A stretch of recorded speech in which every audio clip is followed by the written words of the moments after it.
Pemirsa Hasanah, sejak Presiden Republik Indonesia Insinyur Joko Widodo secara resmi mengumumkan 2 warga Indonesia positif terjangkit virus corona beberapa hari lalu, kekhawatiran mulai menyelimuti masyarakat. Sebagian warga mulai memborong bahan sembako. Mereka khawatir akan terjadi kelangkaan seperti yang terjadi di negara lain yang terkena virus corona. Selain itu, warga pun ramai-ramai berburu masker dan hand sanitizer atau cairan pencuci tangan sebagai bentuk antisipasi. Akibatnya, persediaan masker dan hand sanitizer menjadi langka dan mahal. Karena selain permintaan yang semakin tinggi, juga disebabkan pasokan bahan baku dari Cina yang mulai berkurang sejak maraknya virus corona melanda negeri tirai bambu itu. Harga masker pun naik hingga berkali lipat. Masker N95 yang harga pasaran awalnya hanya Rp200.000 per box, di toko-toko kini dijual Rp1.500.000.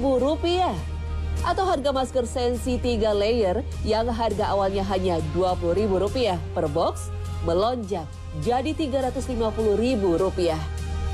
Bahkan ada toko online yang menjual harga paket masker mencapai Rp15 juta.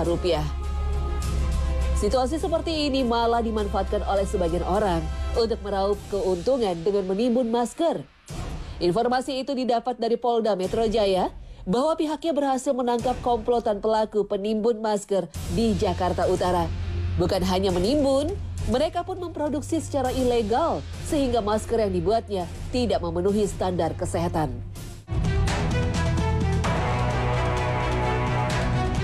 Selain itu, memborong bahan sembako juga menjadi fenomena di tengah kekhawatiran kasus virus corona di Depok, Jawa Barat. Mereka khawatir akan terjadi kelangkaan seperti yang terjadi di negara lain yang terkena virus corona. Penimbunan masker di saat orang-orang banyak membutuhkan tentu sangat merugikan. Sebab hal ini dapat menyebabkan kelangkaan dan meroketnya harga. Dalam Islam, menimbun barang adalah perbuatan dosa. Sebagaimana sabda Rasulullah SAW, tidaklah seseorang melakukan penimbunan melainkan dia adalah pendosa. Hadis riwayat Muslim. Perilaku menimbun ini bukan masalah ringan, karena Allah SWT mengancam dengan melepas perlindungannya. Nabi SAW bersabda, barang siapa menimbun makanan selama 40 hari, ia akan lepas dari tanggungan Allah, dan Allah pun cuci tangan dari perbuatannya. Dan penduduk negeri mana saja yang pada pagi hari di tengah-tengah mereka ada orang yang kelaparan, sungguh perlindungan Allah Ta'ala telah terlepas dari mereka. Hadis riwayat Ahmad dan Hakim. Bahkan Allah mengancamnya dengan penyakit berat dan kebangkrutan. Rasulullah SAW bersabda, barang siapa yang menimbun bahan makanan bagi kaum muslim, maka Allah akan menimpakan penyakit lepra dan kebangkrutan ke atasnya. Hadis riwayat Ibnu Majah, Ahmad dan Hakim. Wallahu a'lam.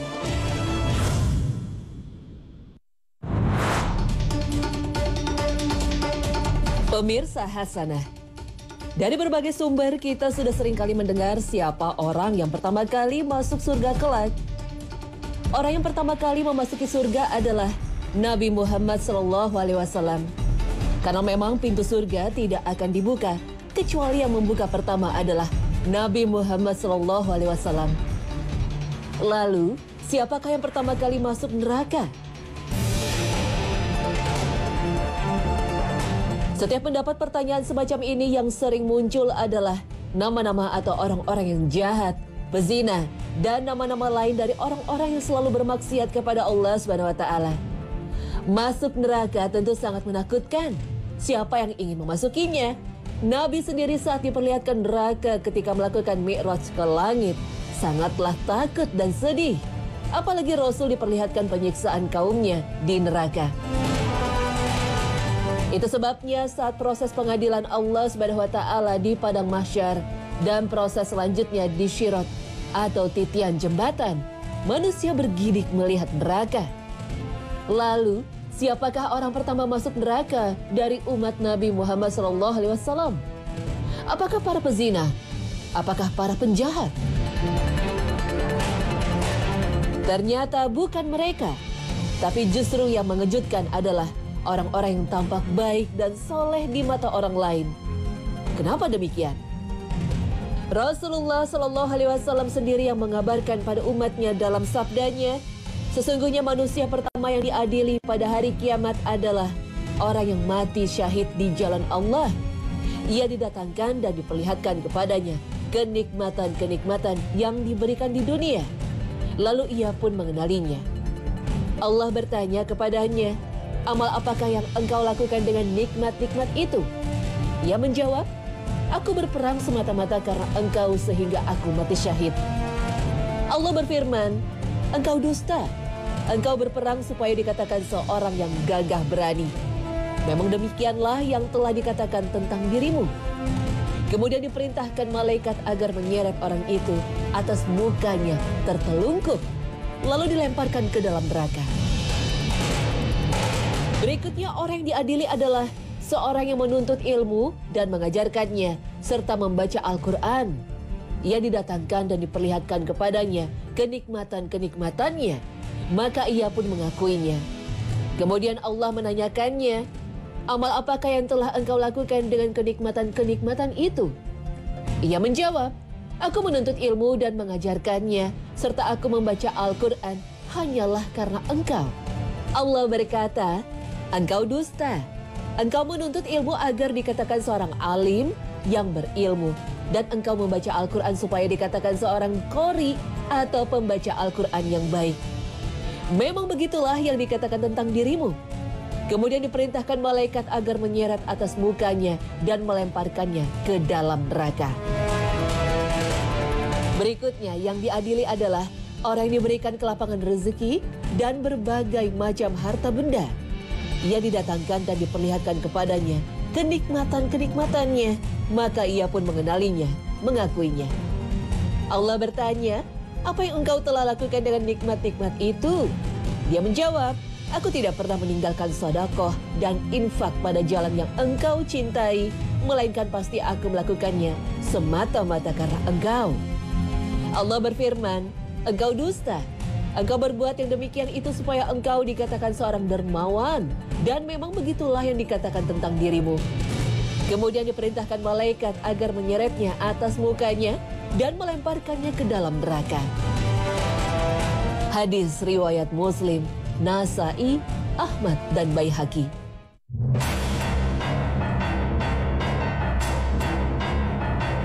Hadis yang panjang ini sekaligus menegaskan bahayanya orang yang tendensius ketika melakukan amal kebaikan. Karena amalnya akan ditolak Allah Subhanahu wa Ta'ala karena dilandasi dengan riya. Syarat pokok diterima suatu amal soleh adalah ikhlas karena Allah semata, dan amal tersebut harus sesuai dengan contoh dari Rasulullah Sallallahu Alaihi Wasallam. Ibnu Katsir rahimahullah menegaskan, inilah dua landasan amal yang diterima, ikhlas karena Allah dan sesuai dengan sunnah Rasulullah Sallallahu Alaihi Wasallam.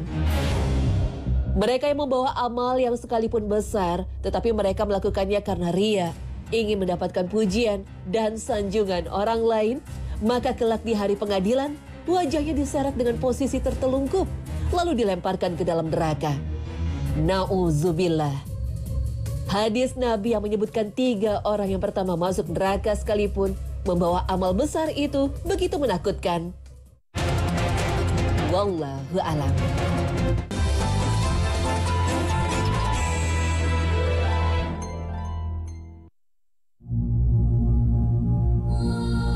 Pemirsa Hasanah, ada kepercayaan yang beredar di masyarakat terkait tidur. Salah satunya adalah larangan tidur dalam keadaan wajah masih menggunakan riasan tebal, masker, atau memiliki coretan-coretan. Seseorang yang tidur masih dalam keadaan tersebut dikhawatirkan membuat ruh orang yang tidur lupa dan bingung untuk mengenali jasadnya sendiri, sehingga ruh tidak kembali pada jasadnya dan menyebabkan kematian. Benarkah hal tersebut dapat terjadi? Dalam Islam, ruh adalah salah satu permasalahan gaib yang hanya diketahui oleh Allah. Oleh karena itu, kepergian ruh atau kembalinya ruh dari dan ke raga manusia semata-mata urusan Allah semata. Allah Subhanahu wa Ta'ala berfirman, Allah memegang jiwa orang ketika matinya dan memegang jiwa orang yang belum mati di waktu tidurnya. Maka dia tahanlah jiwa orang yang telah dia tetapkan kematiannya dan dia melepaskan jiwa yang lain sampai waktu yang ditentukan. Sesungguhnya pada yang demikian itu terdapat tanda-tanda kekuasaan Allah bagi kaum yang berfikir. Quran Surah Az-Zumar ayat 42. Menukil dari tafsir Ibnu Katsir, ayat ini menjelaskan bahwa Allah yang mengatur segala sesuatu sekehendak Allah. Allah mematikan manusia dengan wafat kubro dengan melepaskan nyawanya dari badan. Allah juga mematikan sementara manusia dengan kematian kecil ketika tidur. Dan dialah yang menidurkan kamu di malam hari dan dia mengetahui apa yang kamu kerjakan pada siang hari. Kemudian dia membangunkan kamu pada siang hari untuk disempurnakan umurmu yang telah ditentukan. Kemudian kepada Allah lah kamu kembali. Lalu dia memberitahukan kepadamu apa yang dahulu kamu kerjakan. Dan dialah yang mempunyai kekuasaan tertinggi di atas semua hambanya. Dan diutusnya kepadamu malaikat-malaikat penjaga, sehingga apabila datang kematian kepada salah seorang di antara kamu, ia diwafatkan oleh malaikat-malaikat kami, dan malaikat-malaikat kami itu tidak melalaikan kewajibannya. Quran Surah Al-An'am ayat 60 hingga 61. Dari dua ayat ini, ulama menjelaskan bahwa orang tidur dan orang mati adalah dua fenomena yang sama, yaitu di mana ruh terpisah dari jasad. Bedanya, pada orang tidur, ruh dengan kekuasaan Allah bisa kembali kepada jasadnya. Sedangkan pada orang mati, tidak. Oleh karena itu, anjuran untuk tidak memakai make up tebal ketika tidur, masker ataupun coret-coretan di muka, tidak ada hubungannya dengan ruh lupa kembali ke badan. Anjuran ini lebih bisa dimaknai agar kita menjaga kebersihan dan kesucian badan kita ketika menjelang tidur. Karena bagaimanapun meskipun tidur terlihat seperti kegiatan sepele, namun dalam Islam tidaklah demikian. Tidur dan bangun sebenarnya adalah perkara yang sangat penting karena tidur dan bangun adalah akhir dan awal aktivitas kehidupan. Oleh karena itu, kita dianjurkan melakukan amalan-amalan sebelum tidur, salah satunya adalah wudhu. Tentu ketika make up harus dibersihkan, masker harus dilarutkan dengan air ketika kita hendak berwudhu.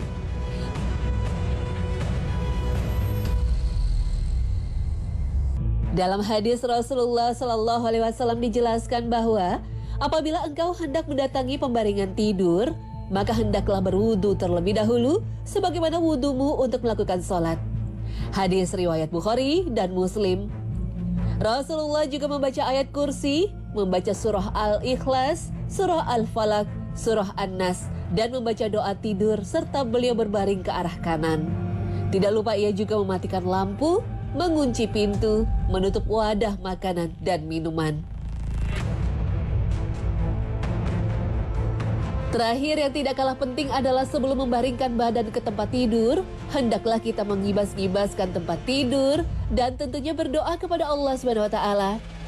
Dari Abu Hurairah radhiyallahu anhu, Rasulullah Shallallahu alaihi wasallam bersabda, apabila salah seorang di antara kalian menghampiri tempat tidurnya akan tidur, hendaklah mengibaskannya dengan ujung sarungnya atau kainnya, karena ia tidak tahu apa yang akan terjadi padanya.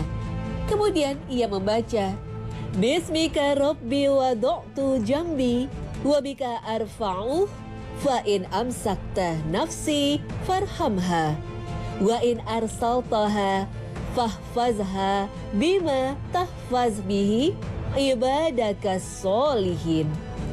Artinya, dengan nama Engkau, wahai Rabbku, aku meletakkan lambungku, dan dengan namamu pula aku bangun daripadanya. Apabila Engkau menahan rohku mati, maka berilah rahmat padanya. Namun, apabila Engkau melepaskannya, maka peliharalah dari kejahatan setan dan kejelekan dunia, sebagaimana Engkau memelihara hamba-hambamu yang saleh. Muttafaqun alaih. Selain anjuran agar kita aman dan nyaman ketika tidur, hendaklah kita terus menyandarkan diri kepada Allah tanpa lepas sedikit pun walau sekejap mata. Karena hidup hamba hendaklah selalu bergantung kepada Allah dan amalannya selalu bergantung dengan nama Allah. Wallahu a'lam.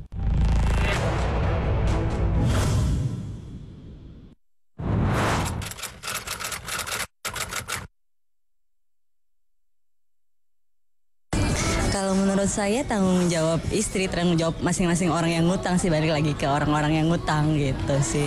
Tanggung jawab suami ya, karena istri mendapatkan nafkah dari suami. Kalau menurut aku sih ya tanggung jawab berdua, karena kan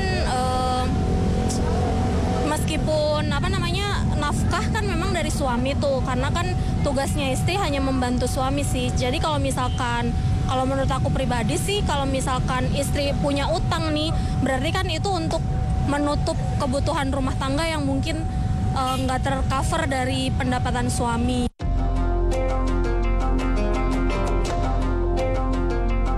Pemirsa Hasanah, di sebagian keluarga, terkadang suami tidak bisa mencukupi semua kebutuhan rumah tangga tersebut. Terkadang istri terpaksa diam-diam berhutang untuk memenuhi kebutuhan anak dan keluarganya. Apakah hutang istri ini menjadi tanggung jawab suaminya? Lalu, jika istri lebih besar pendapatannya daripada sang suami, apakah istri tersebut memiliki kewajiban menafkahi keluarganya? Ulama berpendapat, jika istri berhutang untuk keperluan keluarga, seperti kebutuhan makan dirinya dan anak-anaknya, dan berbagai kebutuhan pokok di dalam rumah tangga, seperti membayar kontrakan, maka hutang tersebut menjadi tanggung jawab suami. Dan suami wajib melunasinya jika telah mampu membayarnya. Sebab kewajiban memberikan nafkah kepada keluarga yang meliputi nafkah sandang, pangan, dan papan merupakan kewajiban suami. Hal ini sebagaimana firman Allah SWT, dan kewajiban ayah memberi makan dan pakaian kepada para ibu dengan cara yang ma'ruf. Quran Surah Al-Baqarah ayat 233. Dari ayat ini dapat dipahami bahwa nafkah adalah kewajiban yang diperintahkan oleh Allah SWT kepada suami. Perintah ini wajib dilaksanakan oleh suami, tentu saja berdasarkan kemampuan masing-masing sesuai dengan rezeki yang diberikan oleh Allah kepadanya. Perintah ini sebagaimana ditegaskan dalam firman Allah SWT, diperintahkan bagi orang yang mampu, suami memberi nafkah menurut kemampuannya.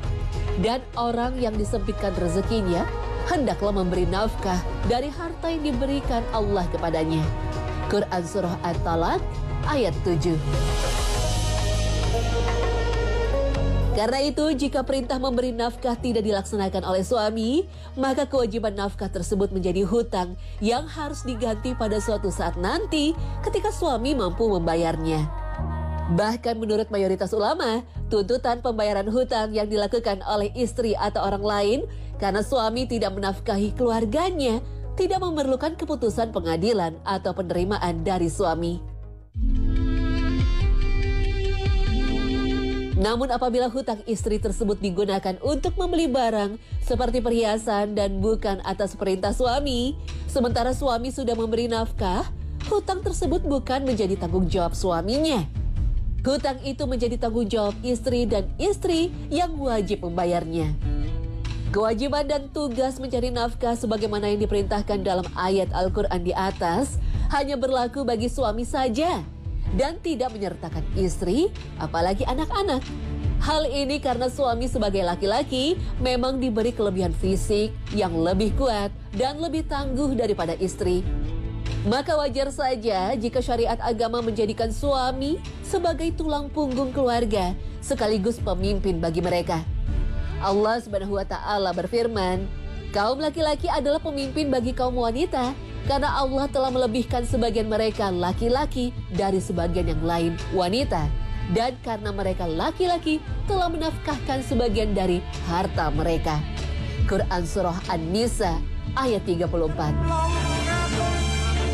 Oleh karena itu, jika seorang istri kaya atau lebih besar pendapatannya dari suami, maka istri tidak wajib menafkahi keluarganya. Tidak pula status istri yang kaya atau lebih besar pendapatannya daripada istri yang dapat menggugurkan kewajiban suami memberikan nafkah kepada keluarganya. Mengutip Imam Ibnul Qayyim rahimahullah, bahwa sudah menjadi kesepakatan para ulama, suami yang bertanggung jawab memberikan nafkah kepada keluarganya dan bukan istrinya. Seorang ulama kontemporer, Syekh Yusuf Al-Qaradawi berkata, walaupun termasuk orang kaya, atau mempunyai pekerjaan yang menghasilkan harta banyak, seorang istri tidak wajib menafkahi keluarganya. Para imam mazhab pun tidak ada yang mewajibkan istri yang kaya untuk menafkahi suaminya yang miskin. Namun demikian, istri yang kaya atau lebih besar pendapatannya dari suaminya bisa membantu ekonomi keluarganya yang kekurangan atau suaminya yang miskin. Dan ini termasuk bagian dari tolong-menolong yang dianjurkan dalam agama. Akan tetapi ini tidak wajib baginya. Artinya, jika mau, istri bisa membantu kebutuhan ekonomi keluarganya, dan jika tidak mau, maka istri juga tidak bisa disalahkan. Hanya saja jika istri mau membantu keluarganya yang kekurangan, maka tentu saja pahalanya sangat besar di sisi Allah Subhanahu wa Ta'ala. Itu sebabnya seorang suami hendaknya bekerja keras untuk memenuhi kebutuhan keluarganya, tidak bermalas-malasan, apalagi menjadi pengangguran.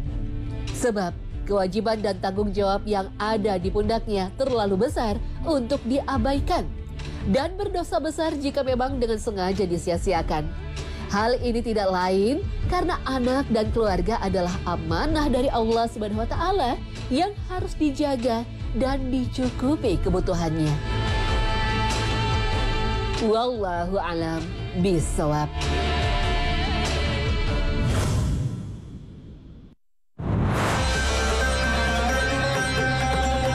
Pemirsa Hasanah, sekarang banyak tersebar kajian-kajian dan majelis ilmu yang disiarkan melalui berbagai media, mulai dari televisi, radio, hingga digital. Dan pada akhir kajian biasanya ditutup dengan lantunan-lantunan doa untuk seluruh umat muslim. Jika orang yang sedang menonton kajian ini melalui layar ikut mengamini doa-doa itu, apakah mendapatkan pahala doa yang dipanjatkan?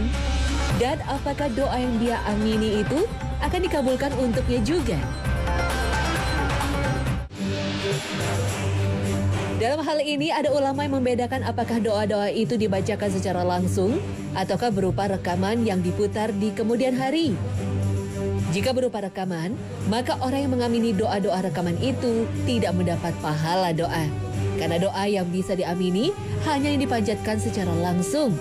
Pendapat ini lebih menekankan untuk memanjatkan doa sendiri langsung kepada Allah daripada mengucapkan amin pada doa hasil rekaman. Sementara jika doa di media itu dilantunkan secara langsung atau live, maka orang yang menonton dan mengamininya dari layar, insya Allah akan mendapatkan pahala dan doa itu akan terkabul untuknya juga.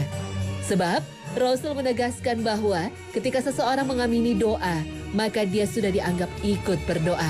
Berdasarkan sabda Nabi SAW, tidaklah berkumpul suatu kaum muslimin, lalu sebagian mereka berdoa dan sebagian lainnya mengucapkan amin, kecuali Allah pasti mengabulkan doa mereka.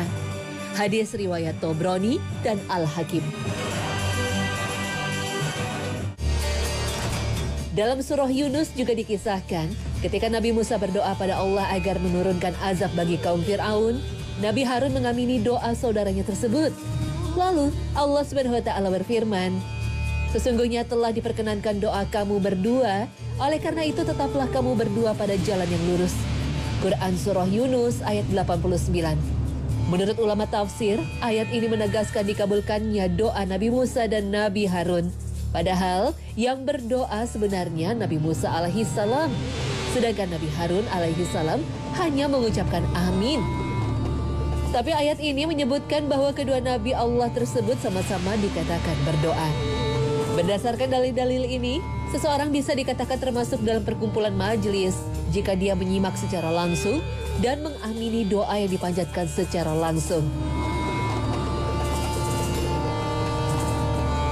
Akan tetapi, dari beberapa pendapat ulama lain, seseorang yang ikut mengamini doa dari media, insya Allah tetap bisa mendapatkan pahala doa, tanpa membedakan apakah doa itu dipanjatkan secara live atau hasil rekaman. Ketika seseorang yang mendengarkan doa dari media lalu merasa menjadi bagian dari orang-orang yang berdoa dan ikut mengamini doa itu, insya Allah akan mendapat pahala dan akan dikabulkan untuknya juga. Apalagi jika dia paham makna doa yang sedang dia dengar, sehingga pikiran dan hatinya menyambut doa itu lalu mengamininya dengan harapan doa itu juga terkabul untuknya. Dalam kondisi ini, maka dia sama seperti sedang memanjatkan doa itu sendiri. Karena doa yang dipanjatkan dalam hati, tetaplah doa meski tanpa diucapkan lisan. Dan jika sudah dikatakan berdoa, maka Allah akan mengabulkan. Sebagaimana Allah janjikan dalam firman-Nya, dan Tuhanmu berfirman, berdoalah kepadaku, niscaya akan kuperkenankan bagimu.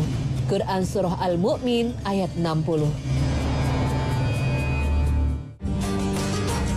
Meski demikian, ulama sepakat bahwa besaran pahala yang didapat orang yang hadir langsung dalam majelis dengan yang hanya menonton lewat layar media berbeda.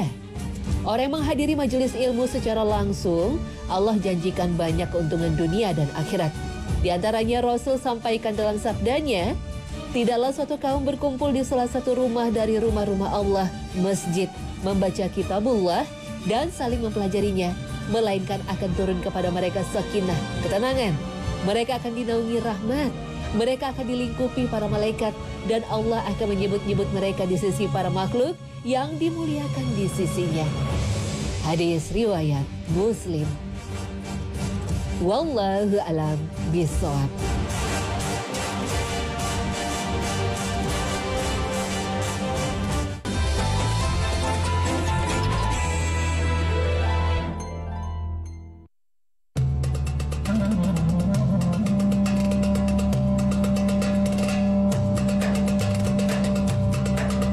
Pemirsa Hasanah, selamat datang di Halalan dan Thoyiban. Lihatlah sajian ini, begitu menggoda bukan? Porsi yang jumbo, kuah yang khas dengan aroma yang sangat menggoda. Ya, inilah mangut kepala ikan manyung atau ikan jambal roti. Sajian kepala ikan dimasak dengan kuah santan berbumbu rempah dengan khas rasanya yang pedas dan gurih, membuat rumah makan khas Jawa di kawasan Cipete, Jakarta Selatan ini tak pernah sepi dari antrian pelanggannya. Sesuai dengan namanya, mangut kepala ikan manyung ini diasapi terlebih dahulu setelah dibersihkan. Setelah itu, kepala ikan dimasukkan ke dalam santan kelapa hingga dagingnya cukup empuk. Campuran bumbu-bumbu seperti cabai rawit, bawang putih, kemiri, gula, lengkuas, dan jahe dihaluskan lalu ditumis dengan minyak kelapa, kemudian dicampurkan ke dalam rebusan ikan dan santannya. Tak tanggung-tanggung, ukuran kepala ikan manyung di rumah makan ini ada yang berukuran jumbo dengan harga mencapai Rp300.000 per porsinya yang dapat disantap beramai-ramai. Tergantung porsinya Kak. Kita tuh sudah ada yang kecil satu, ada yang sedang, ada yang besar, ada yang super jumbo. Itu sampai 4 kilo Kak. Itu bisa buat berempat, berlima, sampai berenam. Penyajiannya pun cukup sederhana. Kepala ikan ini diletakkan di atas piring atau mangkok, lalu disiram dengan kuah santan rempah pedasnya dengan tambahan cabai rawit utuh yang direbus sebagai pelengkap rasa. Mangut kepala ikan manyung ini akan lebih terasa nikmat jika disajikan dalam kondisi masih hangat dan paling pas disajikan sebagai kudapan makan siang. Manfaatnya sih banyak sih. Sebenarnya satu, menurunkan obesitas, itu salah satunya. Mengobati radang kulit, mencegah stroke, dan meningkatkan gizi. Itu salah satunya manfaatnya ikan manyung kayak gitu Kak. Meskipun hanya bagian kepala ikan saja, namun daging ikan manyung ini begitu tebal dan tetap terasa lembut dan gurih. Tak heran jika para penikmat sajian ikan manyung di sini selalu lahap dan menyantapnya hingga tak bersisa. Dagingnya tebal, masakannya enak, rasanya luar biasa. Luar biasa, manyung benar itu. Ikan manyung itu nikmat bener ya, rasanya juga maknyos ya, mantap banget. Terus dagingnya juga lebih terasa ya, ciri khasnya lebih dagingnya lebih tebal, terus juga rasanya lebih ikannya lebih terasa, nikmat banget. Ikan manyung itu mempunyai ciri khas ya, ciri khas. Jadi terbuat dari ikan yang diasapin. Dan ikan itu mengandung lebih sehat dibanding daging ya. Karena kalau daging kan sekarang kan banyak bahan-bahan kimia maupun makanan maupun obat-obatan. Sedangkan ikan itu kan makanan laut, notabene itu kan sangat-sangat sehat. Islam menganjurkan umatnya untuk senantiasa memakan makanan yang tak hanya nikmat saja, namun lebih kepada makanan yang halal dan thayyib, yaitu jenis makanan yang bersih, tidak najis, dan bermanfaat baik. Ikan laut tentu menjadi salah satunya. Rasulullah Shallallahu Alaihi Wasallam juga telah menegaskan bahwa ikan dan semua biota laut lainnya adalah halal dan suci. Beliau bersabda, laut adalah suci dan mensucikan, sehingga halal bangkai binatangnya, termasuk ikan. Hadis riwayat Abu Daud dan At-Tirmizi. Ikan laut juga sangat baik bagi kesehatan tubuh manusia. Kandungan asam omega 3 dan proteinnya yang tinggi merupakan sumber gizi terbaik bagi kesehatan tubuh manusia. Tentunya itu menjadi sebuah kebaikan untuk manusia sesuai dengan firman Allah Subhanahu wa taala.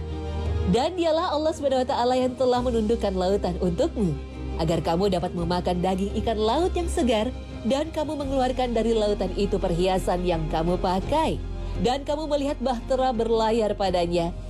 Dan supaya kamu mencari keuntungan dan kebaikan dari karunia-Nya dan supaya kamu bersyukur. Quran Surah An-Nahl ayat 14. Mangut kepala ikan manyung ini tentu bisa menjadi referensi kuliner umat muslim yang halal dan thayyib.